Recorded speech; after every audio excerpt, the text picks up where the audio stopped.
할렐루야. 오랜만에 뵙습니다. 감사합니다. 제가 오늘 전화를 받을 때는 선교 파송 예배라고 그래서 선교사님 한 분이 파송 받는 줄 알았습니다. 그리고 선교팀 카이로스 선교 훈련을 하신 분들이 수료식을 함께 한다, 그렇게 이해를 했어요. 근데 아무렴 어떻습니까? 선교팀이 파송이 되는 거니까 우리가 또 문 열고 나가면 다 우리 선교지이지 않습니까? 하나님께서 맡겨주신 선교지니까 우리에게 주신 선교지를 우리가 어떻게 하나님을 증거하고 드러낼 수 있을까, 함께 소망을 가지고 또 말씀을 나누었으면 좋겠습니다. 한 장짜리 설교문하고 2장짜리 하고 갖고 왔는데 한 장짜리가 적당할 것 같습니다. 그래서 한 장짜리로 하려고 합니다. 여러분 잘 들리시죠? 네. 애굽의 관점으로 볼 때 이 출애굽은 애굽의 경제적인 동력이나 이런 것이 하루아침에 사라져버린 일이었어요. 그러니까 노예 경제 체제를 유지하고 있었잖아요. 일하는 것이 기계가 돌아가는 것이 아니라 400년 넘도록 노예로 살았던 이 시브리 사람들이 일을 해서 이 경제가 돌아가고 있었는데 어느 날 이 사람들이 다 파업보다 더 심한 나라를 떠나버린 거예요.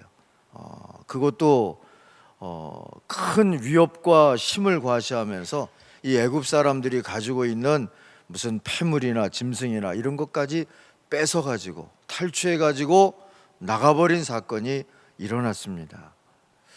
그래 계속 괴롭힘을 당하느니 너네들은 가라, 이런 자위를 하면서 이 애굽의 왕 파라오가 보냈을 텐데요. 이 보내고 난 다음에 당장 큰일 난 거죠. 이 애굽의 국민들은 우리는 어떻게 그러면 이 산업을 유지하고 감당할 수 있겠느냐, 불평이 막 나왔을 거예요. 야, 이거 잘못한 거 아닌가, 이런 생각이 들을 수밖에 없겠죠. 그런데 들려오는 소리가 이 탈출한 노예들이 홍해를 건너 광야 깊숙이 들어가는 길로 자리를 잡았다, 그 길에 섰다, 이런 소리가 들려왔어요. 그래, 그러면 홍해를 건너가기 전에 저들이 머뭇할 수밖에 없을 텐데 다시 가가지고 저들을 잡아올 수 있는 기회가 우리한테 있지 않겠느냐, 이런 생각을 할 수 있었겠죠. 그래서 애굽의 모든 정예 군대를 거느리고 이 탈출한 노예를 다시 잡으러 간 이야기가 출애굽기 14장에 보면 나옵니다. 근데 이걸 이제 탈출한 노예들, 이스라엘 백성들의 관점에서 이 사건을 보면은요, 하나님이 역사하시는 것을 봤어요. 10가지 재앙이라고 우리가 기억하는 놀라운 일로 애굽을 풍비박산내고, 그리고 하나님의 이름을 예배할 수 있도록 하나님께서 길을 열어주시는 것을 경험했어요. 이제 나가면, 이 애굽에서 떠나면 놀라운 일이 벌어질 수 있을 거다. 우리가 새 나라를 만들 수 있을 거고 새로운 역사를 시작할 수 있을 거다. 기대감에 부풀어서 출발을 했을 겁니다. 근데 요즘처럼 뜨거운 햇빛이 내렸죠에는 이런 광야를 걸어가는 거예요. 출애굽하고 나니까 당장 닥쳐진 문제가 목마르죠, 배고프죠. 광야길을 걸어가고 있는 동안이 이게 잘했나 하는 마음이 들기 시작하지 않겠습니까? 그런데 들려오는 소리가 이기긴 이겼다고 생각되지만 그건 하나님이 싸우신 거고, 우리는 하나님 덕에 애굽에서부터 나왔는데 어쩐지 순순히 보내줄 때부터 이상하다 했는데 쫓아온대더라. 갑자기 두려움이 확 밀려드는 거예요. 애굽에 가만히 있었으면 굶어 죽거나 맞아 죽는 일은 없지 않았을까. 근데 여기 이렇게 탈출, 새 나라, 무슨 하나님의 나라, 예배 어쩌고 하면서 나왔다가 이제 우리가 다 제명에 못 죽게 생겼다, 이런 두려운 마음이 이들 속에 가득 찰 수밖에 없었습니다.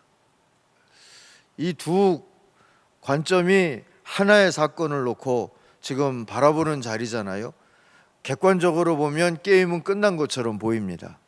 애굽의 군대가 이들을 따라잡을 거고, 그러면 이들은 두려운 마음에 우왕좌왕하다가 죽든지 다시 끌려가든지 할 수밖에 없겠다, 이렇게 보이는 거죠.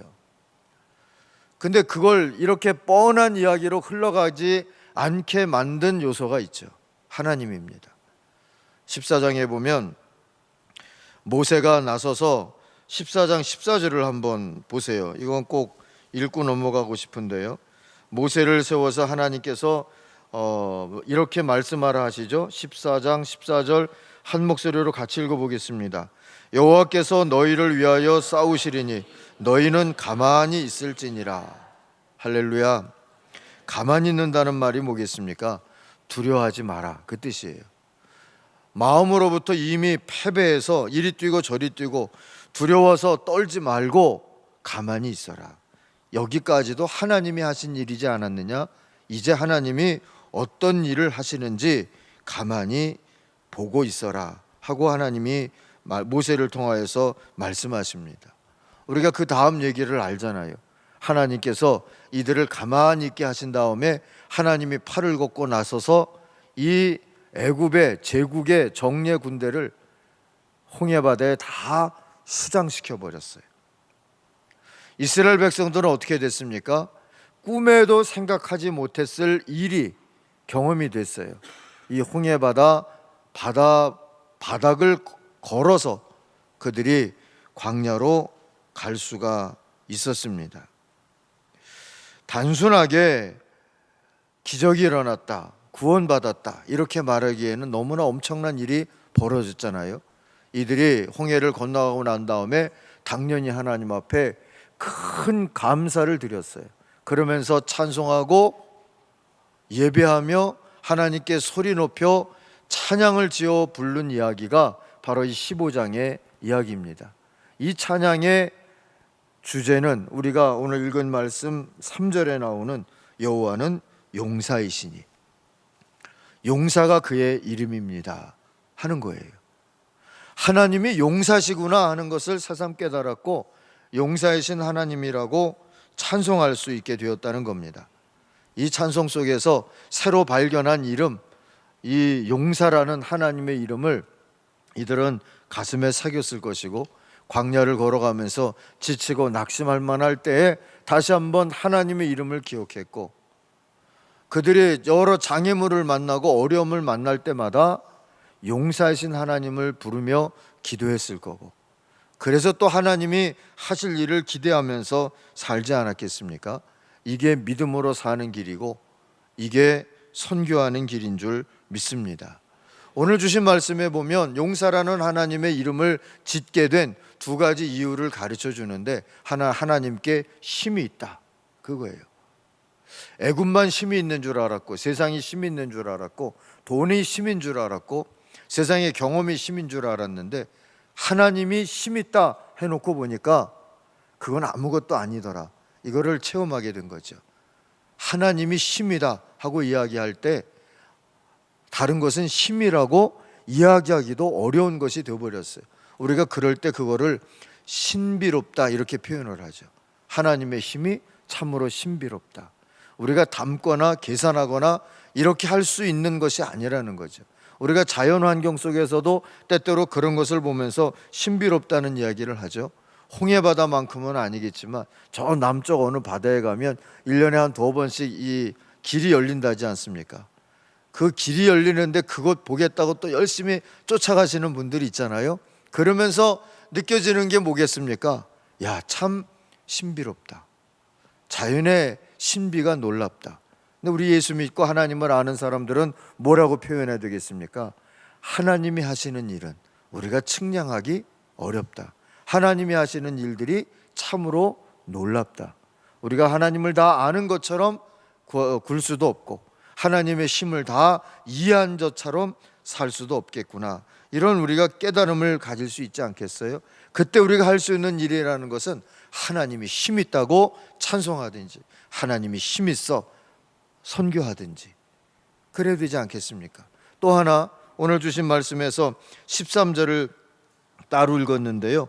주의 인자하심으로 주께서 구속하신 백성을 인도하셨고 주의 힘으로 그들을 주의 거룩한 처소로 들어가게 하시나이다.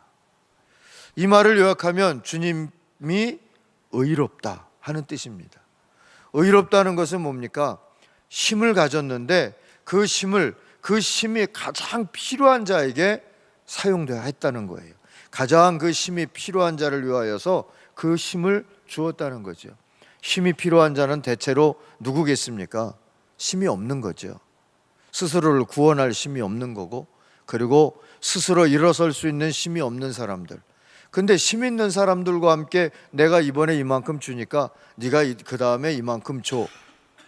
그렇게 끼리끼리 나눠 먹는 게 세상에서 경험하는 일인데요. 애굽을 무너뜨린 그 힘을 가지고 하나님께서 400년이 넘도록 노예로 살았다. 애굽 사람들은 어떻게 이들을 끝까지 부려먹지 이 궁리만 했다는 것이 그들의 경험인데, 하나님은 그 큰 힘을 가지고 이 400년이 넘도록 노예로 살던 이들을 구원하시는 데 쓰셨어요. 거기서 하나님이 의롭다고 깨닫는 거고요. 의로운 하나님의 힘을 그래서 인자하다고, 자비롭다고, 구약성경에 헤세드라고 하는 표현이 그건데요. 그때 우리가 뭐라고 표현해요? 은혜 받았다. 자격이 없는데, 다시 우리는 돌려드릴 수도 없는데, 그런데 하나님이 무작정 우리에게 그 힘을 사용하셨어요. 위협하기 위해서가 아니라 구원하기 위해서. 신약성경에 보면 그래서 의라는 것은 여기 나타났는데 어디 나타나요? 십자가에 나타났다. 그렇게 고백해요. 하나님께서 그 큰 힘을 가지고 죄인인 우리를 구원하는 데 쓰셨어요. 하나님이 그 큰 힘을 가지고 죄인인 우리를 구원하기 위하여서 아들을 십자가에 매다는 데 쓰셨어요. 하나님의 의가 여기 나타났으니 우리가 구원받은 십자가의 그 표징에 하나님의 의가 있어요. 이걸 우리가 어떻게 갚습니까? 찬송할 수밖에 없죠. 그래서 이스라엘 백성들이 하나님 앞에서 이 홍해 바다가 갈라지고 자기들은 구원받고 가장 힘 있는 제국의 군대는 몰살당하는 모습을 보면서 할 수 있는 일은 찬송이었어요. 하나님이 힘 있습니다. 하나님께서 의로우십니다. 오늘 우리들의 힘을 구하는 분들은 많죠. 힘이 어떤 돈에 있다고 여겨지니까, 경험되니까 하나님 앞에 돈 달라고 기도도 하잖아요. 이 복권 사신 분 없으세요? 복권 가끔 사서 기도하죠. 하나님 아시죠? 1억은 건축원금 하겠습니다. 그리고 기도할 때가 없지 않아 있지 않습니까? 제 아내가 가끔 사와요. 그런데 그걸 뭐로 사? 그러면서도요, 제 마음 가운데 기대되는 바가 있어요. 저거 되면 지난번 선교지 다녀온 어디 얼마씩 줄 수 있을 텐데, 뭐 이런 생각. 근데 하나님이 막상 맞으면 시험 될 줄 아시는지 한 번도 주시진 않더라고요. 근데 여러분, 힘은 하나님 앞에 구하잖아요. 또 지혜가 힘이다, 지식이 힘이다, 또 학력이 힘이다, 이렇게 생각하니까 그런 것을 자녀들이 갖게 하려고 자녀들을 위해서 열심히 그런 길이 열리게 해달라고 기도하는 일들도 우리들이 종종 봅니다. 근데 여러분, 하나님 앞에 힘을 구하는 것처럼 의도 구하면서 살아야 할 줄로 믿습니다. 하나님 앞에서 의를 구하면서 사는 모습이 오늘 뭔지 모르게 우리 한국 교회에 좀 약해지지 않았을까? 그래서 우리들이 문을 열고 나가는 우리들의 선교지에 있는 사람들에게 뭔지 모르게 하나님을 함께 찬송할 수 있는 감동을 주지 못하는 그런 일들이 우리 가운데 벌어지고 있는 것 같아요. 의를 구할 필요가 있어요. 내년이 우리 3.1운동이 일어난 지 100년이 되는 해여서 올해부터 이 99년을 기억하면서 여러 기념식들이 있고 기념행사들이 있는 것을 봤습니다. 3.1 운동이 99년 전에 일어날 때 우리 대한민국의 기독교인 숫자가 20만이 채 안 됐어요. 지금에 비하면 굉장히 약한 거예요. 그런데 그 시대에 주된 이 땅의 종교라고 할 만한 그런 뭐 불교나 천도교나 이런 사람들을 이끌고 33명 중에 절반이 우리 기독교인이었거든요. 그들이 이 땅을 구원하실 하나님을 향하여서 일어났어요. 그게 만세운동이죠. 그 독립선언문이나 공약 3장이나 이런 것을 보면 의로우신 하나님을 만난 흔적이 거기 있어요. 괴로움을 토로하고 또 일본에게 야단치고 하는 내용이 아니라 너희들에게 주신 힘을 의롭게 써야 되지 않겠느냐. 이 동북아시아의 공령을 너희들이 이야기를 하는데 그 일을 위하여서는 어느 민족이 어느 민족을 차별하는 일로 또는 힘을 억압하는 일로 그게 되겠느냐. 그렇게 하지 않아야 된다 하는 그런 이야기를 점잖게 타이르고 있는 그런 모습을 볼 수가 있습니다. 저는 그걸 읽으면서 용사의 기세 같은 거를 느껴요. 힘은 하나님이 가지신 거고 우리는 하나님 앞에 의를 구하는 믿음의 자리에 서 있으면 하나님의 힘과 하나님의 의를 믿는 우리의 믿음이 합쳐져서 하나님이 용사이시라는 것을 세상에 선포할 수 있는 일들이 얼마든지 벌어질 줄 믿습니다. 우리가 그 믿음을 가지고 선교지도 나가는 거 아니겠어요? 우리가 이제는 선교지에 나가보면은요, 우리가 선교하는 나라들보다 10년 이쪽 저쪽으로 변했다고 생각되는데 우리들이 힘이 더 많지 않아요. 중국만 가서 보더라도 우리보다 훨씬 힘이 있어요. 그 명성교회만한 교회는 찜쪄 먹을 교회들이 지금 중국에는 많아요. 수없이 많은 사람들이 모여요. 제가 심양에 한번 가서 화요일 날 가장 큰 중국인 교회, 그 심양에 있는 우리 조선족 교회를 섬기는 여자 목사님 계세요. 우리 조선족이신데 그분이 중국의 가장 큰 교회, 심양에서 가장 큰 교회를 담임하게 됐어요. 두 교회를 담임하게 됐는데 그 가장 큰 심양의 교회에서 섬기셨던 선교사님이 계시는데 로스 목사님이시고요. 그 선교사님을 통해서